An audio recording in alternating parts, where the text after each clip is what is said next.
En la actualidad se está llegando al límite de la capacidad de los ecosistemas para regenerarse de la contaminación producida por el hombre.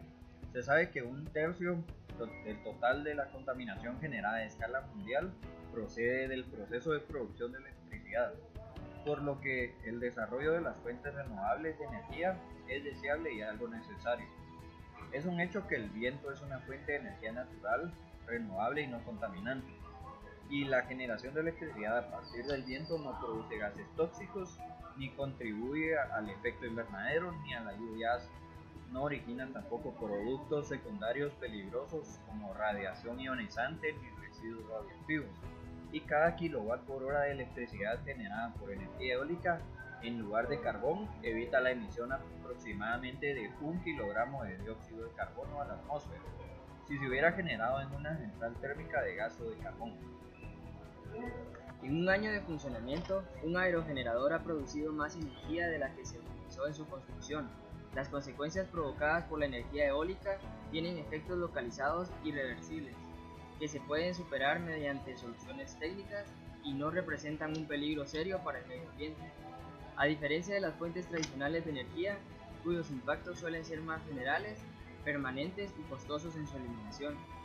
Los posibles efectos de un proyecto eólico en el medio ambiente deben ser analizados con la realización de un estudio de impacto ambiental. En principio, las zonas naturales protegidas deberían quedar al margen del desarrollo de la energía eólica.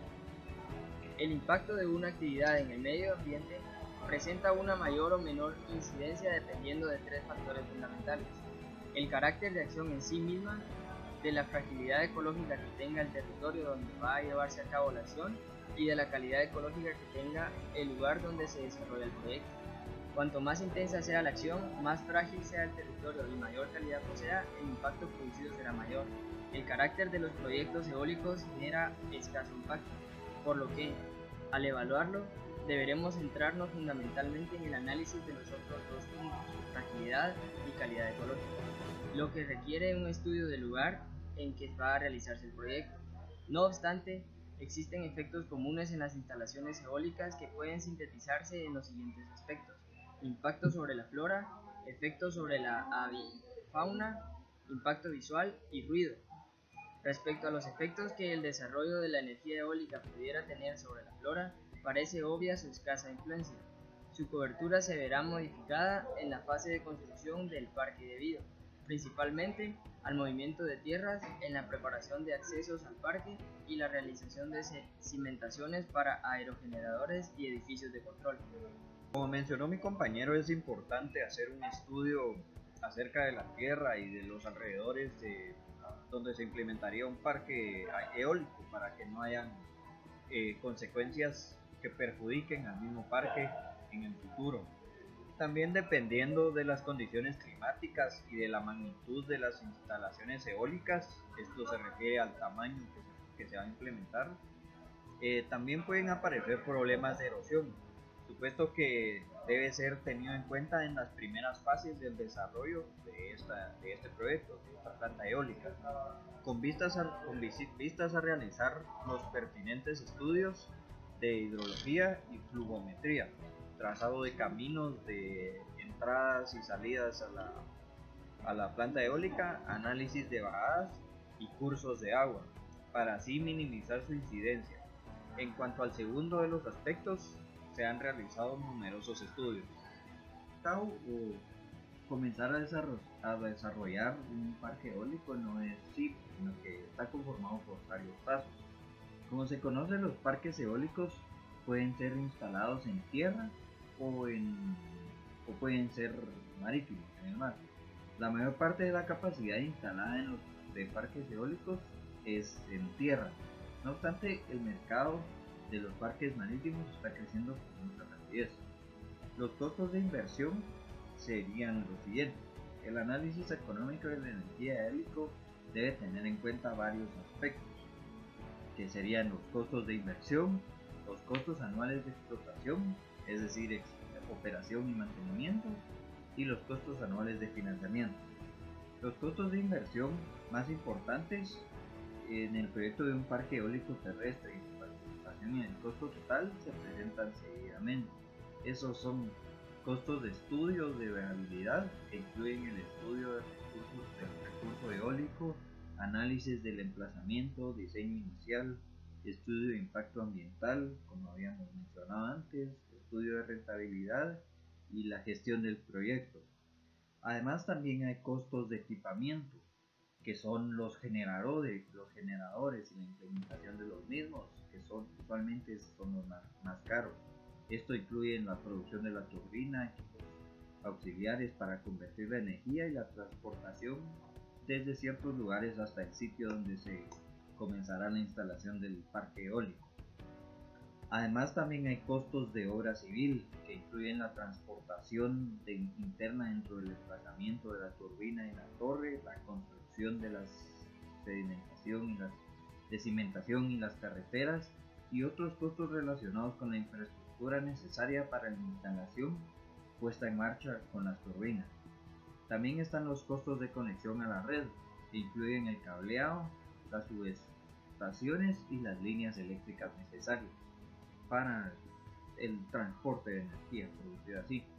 Otros costos de inversión también se presentan, como por ejemplo costos financieros durante la construcción, ingeniería, permisos legales y uso del terreno, también así como licencias, consultas, seguros y además los sistemas de monitoreo del proyecto.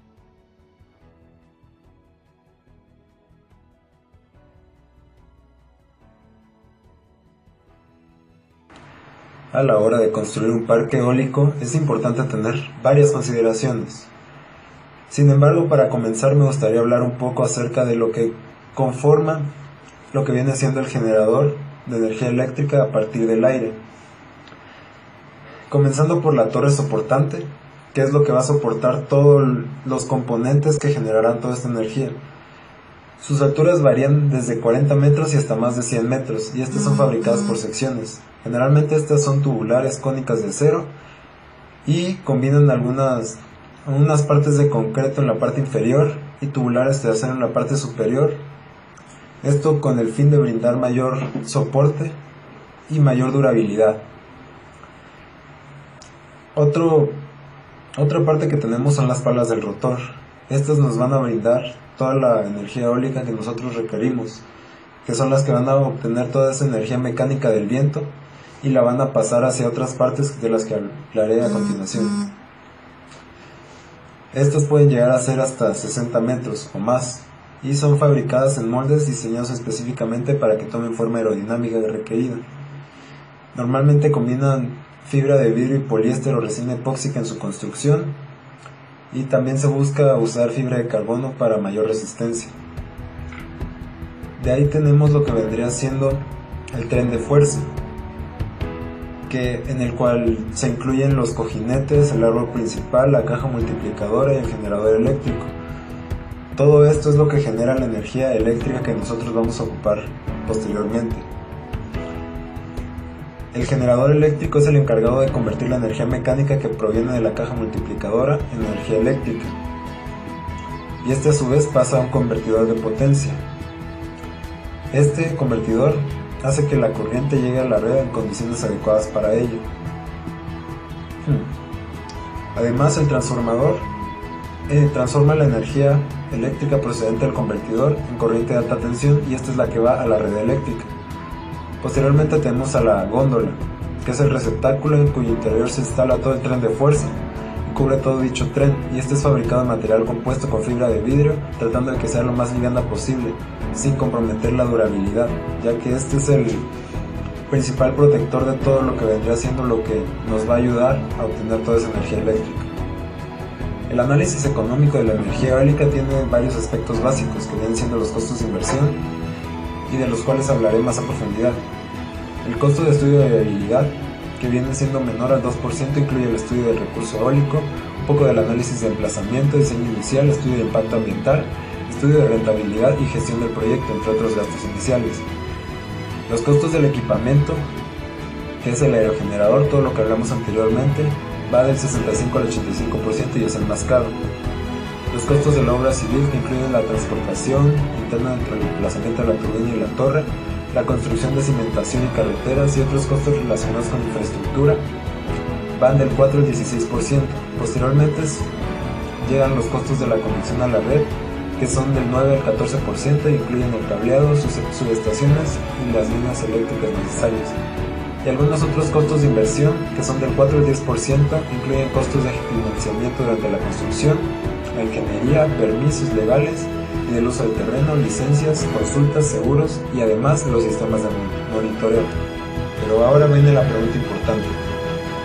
¿Cuánto cuesta la instalación de 1 kWh en un parque eólico? Bueno, como dije anteriormente, la turbina constituye el elemento más costoso de los parques eólicos. Esta constituye cerca del 64 y 85% del costo total.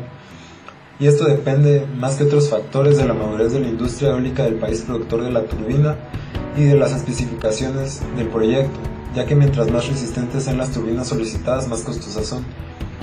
Esto tiene que ver mucho con el lugar en el que vayan a ser implementadas, ya que dadas las condiciones de un desierto o de un clima tropical puede cambiar mucho las especificaciones que necesitan, por ejemplo los materiales empleados o la duración del mismo equipo, que tenga que necesitar un mantenimiento más constante. A continuación voy a hablar acerca de tres países en los cuales hay turbinas eólicas y sus precios por kilowatt-hora en dólares.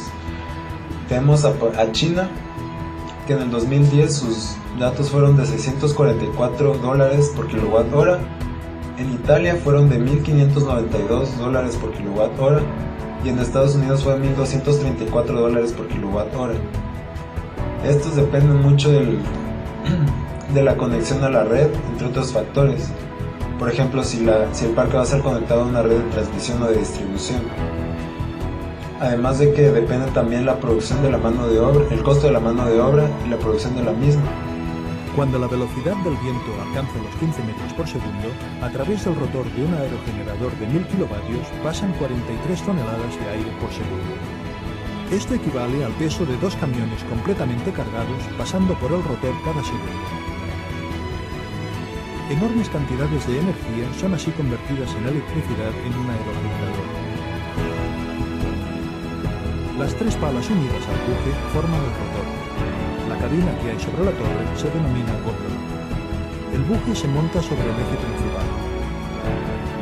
Un sistema de orientación con motores eléctricos puede girar la góndola. Una multiplicadora conecta el eje del rotor con el generador. Un anemómetro y una veleta leen la velocidad y la dirección del viento, y los datos son continuamente analizados por un ordenador que controla todas las funciones de la turbina. Cuando la velocidad del viento alcanza los 4 metros por segundo, el ordenador activa el motor de orientación, gira la góndola y mantiene el rotor orientado hacia el viento. El viento es presionado contra la pala, y el perfil aerodinámico crea una alta presión en un lado de la pala y una baja presión en el lado opuesto. La energía del viento es así transferida a las palas y el rotor empieza a girar. El rotor está conectado a la multiplicadora. La velocidad de giro es aumentada en la multiplicadora y transmitida al generador. Cuando el generador alcanza una velocidad a la que puede producir electricidad, se conecta a la red. Las palas girarán entonces a una velocidad de rotación constante. Por esta razón, a menudo el rotor de los aerogeneradores del mismo tipo y tamaño gira sincrónicamente. La turbina se construye para suministrar la máxima producción de electricidad a una velocidad de viento de 15 metros por segundo. Cuando el viento sobrepasa los 15 metros por segundo, parte del viento debe ser disipado para evitar un exceso de carga en la turbina. En algunos diseños de aerogeneradores, el control se realiza girando la totalidad de la pala. Es lo que se llama regulación por cambio de paso. Otros diseños de turbina controlan la presión en el perfil de la pala, creando una zona de aire turbulento a grandes velocidades de viento. Es el control por pérdida aerodinámica. Durante vientos de tormenta de 25 metros por segundo o más, el ordenador activa el sistema hidráulico que gira el freno aerodinámico de la pala. Las turbinas con regulación por cambio de paso utilizan la hidráulica para girar la pala de lado. Las turbinas controladas por pérdida aerodinámica giran la punta de pala utilizando resortes. Luego se activa el freno de disco y el rotor se para.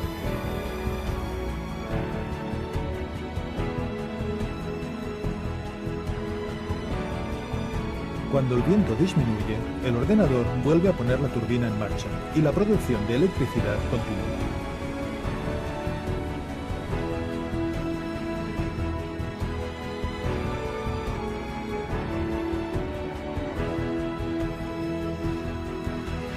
Bueno, a continuación vamos a hablar sobre algunos casos exitosos y fracasados de proyectos de parques eólicos.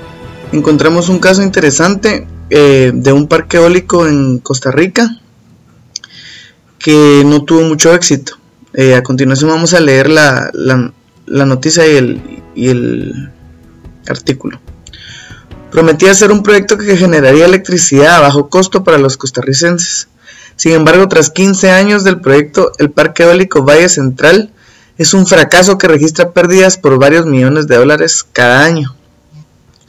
El área de servicios ambientales y de energía de la Contraloría General de la República emitió un informe para determinar la ausencia y la razonabilidad del análisis hecho por la propia Compañía Nacional de Fuerzas y Luz sobre dicho proyecto, además de analizar la razonabilidad de los resultados que ha dado hasta ahora el parque.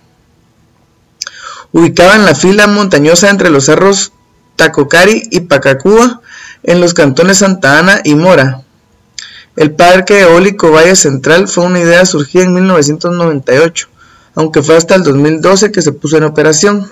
Para el 2006, el Consejo de Administración había aprobado una inversión inicial del proyecto de 21,1 millones de dólares. Sin embargo, esta cifra no fue real. Hasta el momento se tiene un registro de que se invirtió aproximadamente 53 millones de dólares.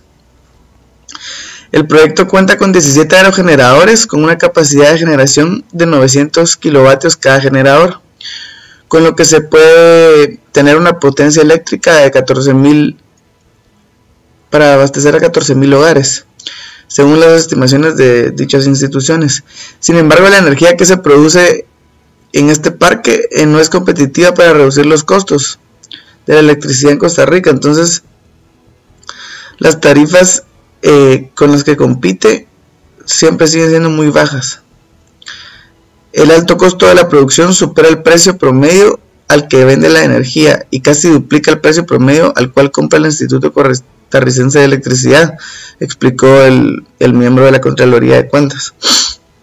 Asimismo, la auditoría reveló que para el 2013 el ente contralor estimó las pérdidas del proyecto en más de 2 millones de dólares, ya que el producto de la venta de energía generada en el parque fue menor al costo de su producción. El costo que tuvo producir energía en ese parque implicó incrementos promedio en el costo de la energía, aumentando en cantidades de 1,9 millones de dólares respectivamente. El informe hecho este miércoles demuestra que el proyecto presenta debilidades, indica el asesor de la Contraloría, e insuficiencias en procesos de concepción, formulación y evaluación del proyecto, lo que inició desde el planteo de su desarrollo. Por eso muchas veces es importante hacer estudios de factibilidad, para ver si el proyecto que nosotros tenemos en mente pues es viable tanto económicamente como medioambientalmente. Asimismo, se detectaron inconsistencias en los ingresos, costos y resultados de los indicadores de la viabilidad financiera del proyecto, indica el director del mismo. La Contraloría ordenó a las autoridades tomar una serie de acciones con el fin de que se adopten las decisiones que correspondan acerca de la operación futura del parque eólico, porque realmente está presentando demasiadas pérdidas. A continuación vamos a observar un video en donde tenemos información de un parque eólico que está funcionando en la ciudad de Guatemala. Desde mayo comenzó a funcionar el primer parque eólico en Guatemala, en San Antonio el sitio en Villa Canales, capaz de generar y aportar hasta 52.8 megavatios al sistema eléctrico. El proyecto abarca alrededor de 8 caballerías y cuenta con 16 aerogeneradores de tecnología danesa con la que generan 3.3 megas cada uno. De acuerdo con el gerente general de la planta, Jorge Sinibaldi, dicho proyecto ayudará en la diversificación de la matriz energética y dará estabilidad en las tarifas eléctricas durante los próximos 15 años. ¿Sí? Que no va a haber un disparo de precios, de que el combustible vuelva a subir otra vez y entonces volvemos a tener otra vez precios carísimos de generación de energía. ¿Sí? Estos precios lo que son es prácticamente son precios fijos. Prácticamente los contratos estos de energía renovable no están indexados a nada, tienen indexaciones muy pequeñas. Este campo eólico cuenta con complementos de proyectos hidráulicos porque en verano los precios de la energía son más elevados debido a la falta de generación del suministro durante esa época. Las energías renovables pueden reducir el precio del servicio en el próximo ajuste del pliego tarifario entre 15 y 20%. La construcción de las torres inició en abril de 2014 y un año después empezó a generar energía.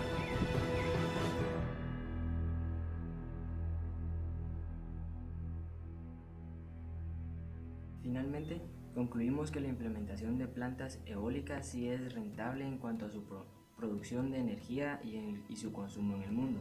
Sin embargo, la implementación de estas afecta considerablemente al medio ambiente en el que son instaladas. Por ejemplo, afectan el desarrollo de organismos en dicho ecosistema y afecta visualmente también al paisaje.